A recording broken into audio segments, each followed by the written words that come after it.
কাউকে ভর্তি দিয়ে যাও নাকি এই রাস্তায় কিভাবে বাতাস কি প্রতিদিনই থাকে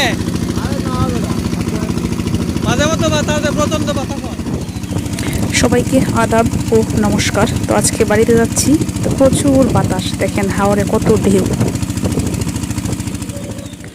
তো এই এলাকার মানুষ আসলে এভাবে যাতায়াত করে। তো বর্ষাকালে তো প্রচুর জল থাকে চতুর্দিকে, তখন আসলে নৌকা ছাড়া আর অন্য কোনো যানবাহন চলাচল করে না, যেহেতু জল। আর এইভাবেই আসলে রিক্সের উপরে যেতে হয়। যদিও এলাকার মানুষ এভাবে চলাচল করে অভ্যস্ত, তাদের কাছে এই বিষয়টা তেমন কিছুই না, স্বাভাবিক। হয়তো যারা এলাকায় থাকেন না বা শহরে থাকেন, বাহিরে থাকেন, এলাকার সাথে চলাচল করে অভ্যস্ত না, তাদের কাছে একটু ভয়ঙ্কর মনে হতে পারে, অস্বাভাবিক মনে হতে পারে।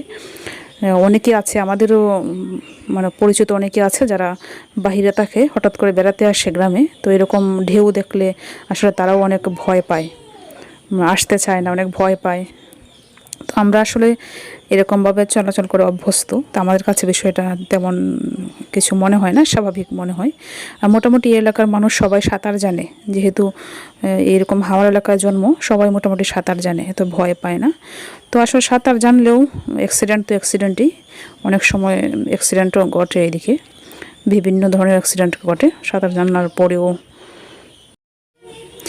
তো আমাদের কলমাকান্দা থেকে আসার পথে এইদিকে হচ্ছে মানে 2টা গ্রাম পড়ে। তো নৌকা আসলে যখন প্যাসেঞ্জার নিয়ে আসে ঘাটে ঘাটে নামিয়ে দিয়ে আসে। এই যে এক ঘাট ধরলো, হয়তো এরকমভাবে একের পর এক ঘাট ধরতে থাকবে, মানুষ নামবে, তারপরে মালামাল, যার যে মালামাল আছে এগুলোও নামিয়ে নিবে। এরকমভাবে ঘাট ধরতে ধরতে আসলে সবারই বাড়িতে যেতে হয়। আমরাও আসলে এইরকমভাবে চলাচল করে অভ্যস্ত।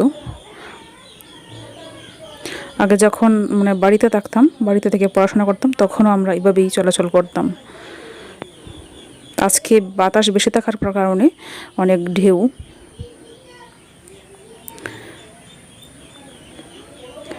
তো একটা গ্রাম পরে হচ্ছে আমাদের গ্রাম, তারপর অনেক গ্রাম আছে, নৌকা অনেক গ্রাম পর্যন্ত চলাচল করে। এদিকে আর অনেক 5-7টা গ্রাম আছে, যা আবার আর একটা ঘাট ধরছে। এরকমভাবে আসলে একের পর এক ঘাট ধরতেই থাকবে। কারণ হচ্ছে দেখা যায় এক ঘাট ধরলে হয় না, এক বাড়ি থেকে অন্য বাড়িতে যেতে পারে না, কারণ বৃষ্টি হচ্ছে, বৃষ্টির জন্য রাস্তাঘাট অনেক খারাপ। তো মানুষ আসলে এক ঘাটে উঠতে চায় না। তো বারবার প্রতিটা বাড়ির পিছনে ঘাট আছে নৌকা করানোর জন্য, সবার বাড়ির পিছনে এরকম ঘাট ধরতে হয় যারা প্যাসেঞ্জার থাকে।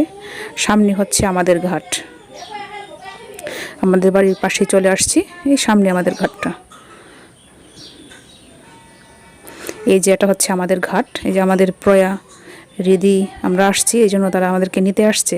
এটা আমাদের ঘাট। আর এটা হচ্ছে সেই জায়গাটা, যে জায়গাটা আপনারা হেমন্তকালে দেখছেন সজীব এর যে লাউয়ের বাগান করছিল, এই জায়গাটায় অনেক বড় লাউয়ের বাগান ছিল। এখন বর্ষাকাল, লাউ গাছ নাই, কাটা হয়ে গেছে। সেই পরিচিত জায়গা হচ্ছে এটা। এখন লাউ গাছ নাই, এই জায়গাটা জল চলে আসছে, তার উপরে ডাটা, তারপরে হচ্ছে ঢেঁড়স, এই গাছগুলো আছে এখনো।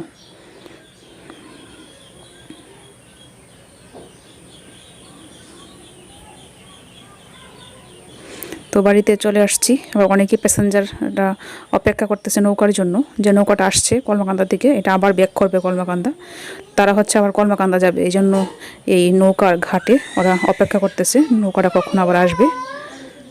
ঘরে চলে আসছি, আমাদের ঘর এটা। এটা হচ্ছে পারমিতা, পূর্বার বড় বোন পারমিতা, তার মেয়ের নাম হচ্ছে প্রত্যাশা, যদিও তার আমি গুলটি রাখি। তার বয়স হচ্ছে 8 মাস।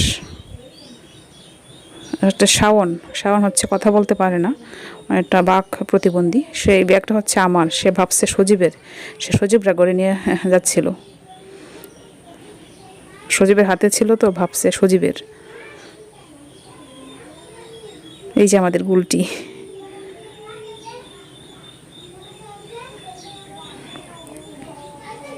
পারমিতা আসছে 4-5 দিন হয়। মাঝখানে আবার তার মেয়েটা অসুস্থ হয়ে গিয়েছিল, জ্বর উঠছিল, এবার মোটামুটি সুস্থ আজকে। মাঝখানে মাথায়ও ব্যথায় পাইছে, ব্যথা পাইছে হচ্ছে যে হৃদি তাকে কুলে নিছিল, তারপরে ফেলে দিছে, মাথায় অনেকটা আঘাত পাইছে। এখন মোটামুটি সুস্থ সে, জ্বরটাও কমে গেছে, মাথার সমস্যাটাও কমে গেছে। এদিকে হচ্ছে মঙ্গলচণ্ডী ব্রত চলছে। মা এবং পারমিতার মা মানে বৌমণি আমার মা কাকি দুজন মিলে আজকে মঙ্গলচণ্ডী ব্রত করতেছেন। প্রতি বছরই এই সময় করেন। ভাগ্য সম্পদ মঙ্গলচণ্ডীর ব্রতকথা হেতা হলো সমাপন প্রেমানন্দে হরি হরি বল। বন্ধুরা আজকে আমার চিন্ন গাছের আম পারবাম মই তৈরি হইতাছি। কি গাছের? আম গাছের চিন্ন কি গাছের? চিন্ন গাছের। চিনি আম এই যে কইছিলাম না চিনি আম। হ্যাঁ এটা চিনি আম এর চিন্ন গাছ আমরা আঞ্চলিক ভাষায় মা বাবা গাছ থেকে আরো আগে আমি দেখতেছি ওই যে কত আম এটা এখন পারবাম। এখনো ঘটনা কি হইছে তোরে তো দেখা যায় না রে সজীব, হ্যাঁ তোরে তো দেখাই যায় না, কই আছিস তুই? এই যে আম গাছে সিফাত খাই না আমরা এই যে পানি আসছে মানে পানি আইলে তো ওই যে আপনি হঠাৎ হাঁটি মেতে মানে আমি গাছ উঠছি নিচে কি ভালো দিয়ে রাখছি ওটা কি ভালো হয় নিচ থেকে বাড়ি দিলে ও আম কই? ও চাম আছে উপরে। আম আছে ভালো আম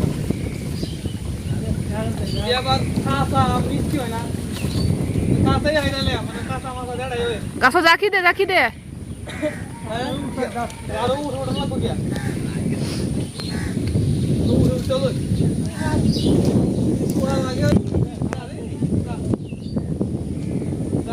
সজীব হইছে গাছের উপরে আর নিচে হইছে জেঠু। জেঠু বাঁশ দিয়ে আম পারতেছে।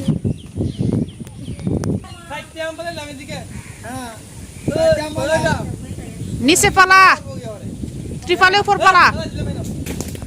আমি এদিকে পড়ছে হয়েছে গোবরের মধ্যে একটা গোবরও একটা আম পড়ছে না। দেখি আমরা দেখি দেখি দেখি দেখি দেখি সুন্দর দেখি আমরা দেখি দেখি আমি দেখি নিতাম না আমি। বাহ সুন্দর আমরা। হ্যাঁ লুকাইলাও লুকাইলাও লুকাইছো প্রায় লুকাইলাও দেখে এলবো সজিবে। এই যে আম পড়তেছে এ ত্রিপালা তো একটা আমও পড়ছে না, সবটা ত্রিপালের বাহিরে।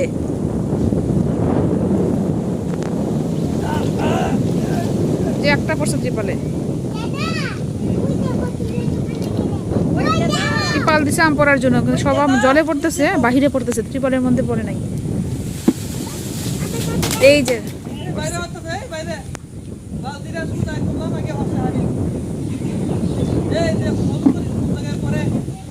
সজীব রাট কলার বাগান এটা, আর অনেকগুলা ছিল এই জায়গায়, কিন্তু ওই যে কিছুদিন আগে যে ঝড় তুফান হয়েছে তখন বাতাসে ফেলে দিছে। এখন একটা আছে, ওইদিকেও একটা আছে ছোট, ওই যে দেখা যায় কলার। কাঁঠাল তোরা কয়টা খাইছস? একটাও না, এগুলাই সম্বল আমরা। একটা দুইটা তিনটা চারটা ওই যে উপরে 5 6। আরো মুড়ি দিতে আসলাম, আরো মুড়ি দেও।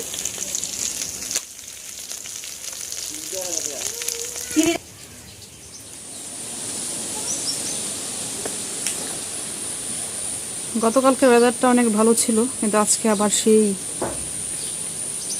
ঝড়। সকালে অনেক বৃষ্টি হয়েছে, এখন আবার বৃষ্টি নাই।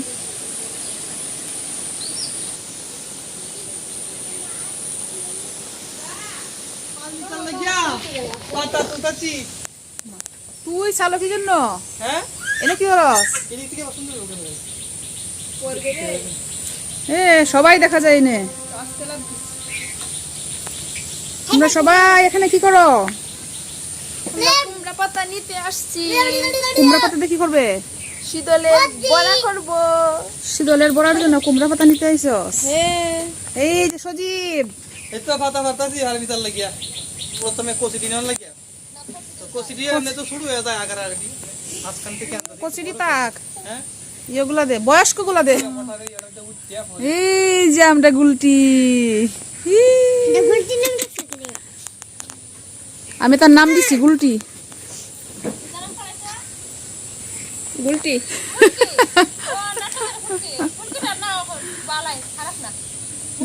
ফুলকিটা মনে অন্য ভালো হয়েছে। মানে খাইয়া খাইয়া সজীব তোর গরু তোরে দেখতেছে, গরু সারাদিন খাইতে খাওয়ানো লাগিয়া খাওয়ার লাগিয়া। খাও তো পরিমাণ মতো দিতে হবে গরু ও মালিক চিনে। আমার কাছে চাও হ্যাঁ এই যে টুকাটা হে অভি হ্যাঁ তোর পায়ে কিগুলা দেখি সর। দেখো পায়ের অবস্থা, এই যে সবগুলো সজীবের গরু, চারদিকে জল আর জল।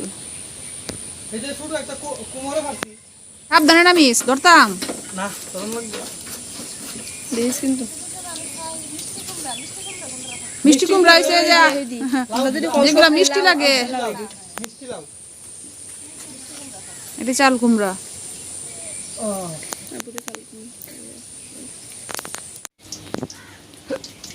কি বানাস পারমিতা? কি পড়া? শীতলের বড়া। মাত্র যে পাইরে আনছিস কুমড়া পাতা, কুমড়া পাতা দিয়ে শীতলের বড়া না? ইয়েস।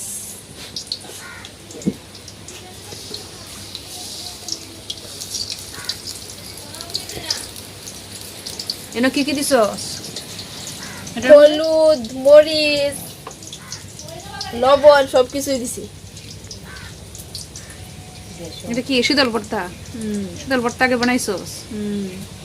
তারপরে কুমড়া পাতার মধ্যে দিয়া ভাজ কইরা বেসন লাগাইয়া পরে হইছে একটা দুইটা তিনটা চারটা হইছে।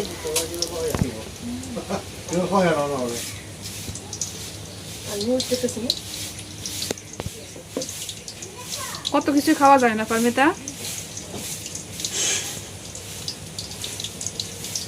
বুড়া মেশে হাতে উঠে দেন পারমিতা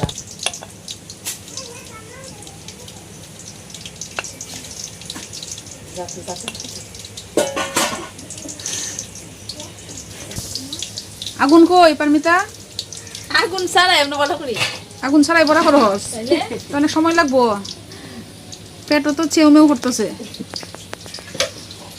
এই ছোটরা রে কইলাম কি আমার যাও 1 2 3 4 5 6টা আর কয়টা হইব? এই যে অনেকটা ভর্তা রইছে, শীতল ভর্তা।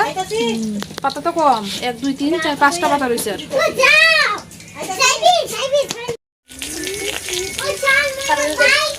বড় হয়ে গেছে পারমিতা? বড়া হয়ে গেছে, আরো কয়েকটা বড়া করবো। এই যে বাকি আছে এখন, ওই যে সকালের রান্নাবান্না শেষ, এখন আমরা খাওয়া দাওয়া করব। তো আজকে এই পর্যন্তই। সবাই ভালো থাকবেন, সুস্থ থাকবেন, আমাদের জন্য আশীর্বাদ করবেন। আপনাদের সকলকে অনেক অনেক ধন্যবাদ।